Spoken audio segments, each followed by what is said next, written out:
Without an explanation, Donald Trump fired Defense Secretary Mark Esper on Monday.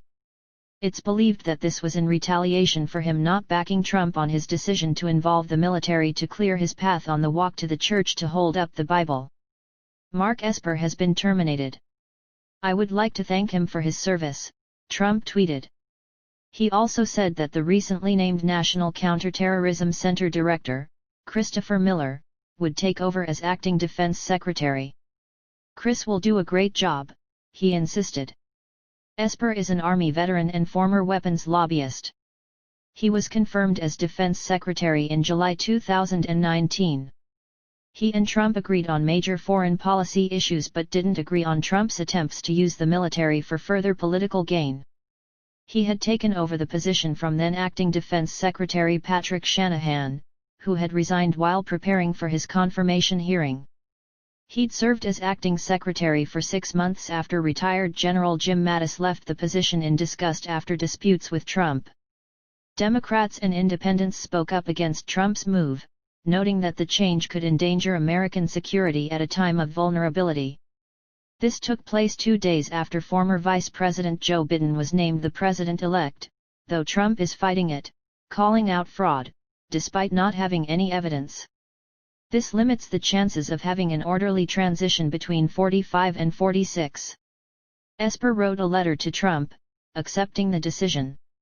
"I have served these last few years, in full faith to my sworn oath to support and defend the Constitution and to safeguard the country and its interests while keeping the department out of politics and abiding by the values Americans hold dear," he said. Part of keeping the department out of politics was behind his opposition to dispatch the military to the streets of Washington, D.C. during the protests over the George Floyd killing. Trump threatened to use the Insurrection Act to carry out his wishes, but Esper and Joint Chiefs of Staff Chair General Mark Milley were concerned it would look like martial law. 2 officials said Esper's opposition to using the troops that day drew the fiercest response from Trump they had ever seen. Aides were able to talk him out of firing Esper then, but he continued to raise the possibility throughout the campaign. He thought Esper was trying to embarrass him and hurt his chances of being re-elected. A former senior administration official said Esper often asked for advice in dealing with Trump and knew he was going to be fired for many months. He complained frequently that he didn't have the president's ear. 2 officials said White House Chief of Staff Mark Meadows called Esper about 5 minutes before Trump tweeted that he was fired to inform him. Former Chief of Staff John Kelly said Esper had made the decision to stay loyal to the law and Constitution and paid the price. "The irony is that the president derided him as Mark Yespier, and the reason that he got fired is that he wasn't," said former Pentagon official under President George W. Bush, Eric Edelman.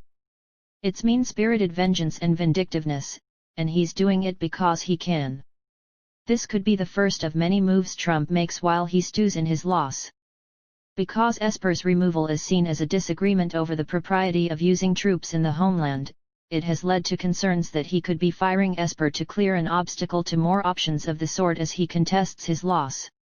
It is unknown whether the Trump administration would be trying to get Miller confirmed by the Senate before Biden is inaugurated. House Armed Services Chair Adam Smith, DWA, fears the move could embolden adversaries.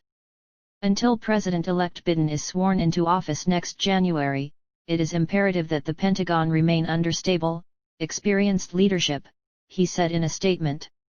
"It has long been clear that President Trump cares about loyalty above all else, often at the expense of competence, and during a period of presidential transition, competence in government is of the utmost importance."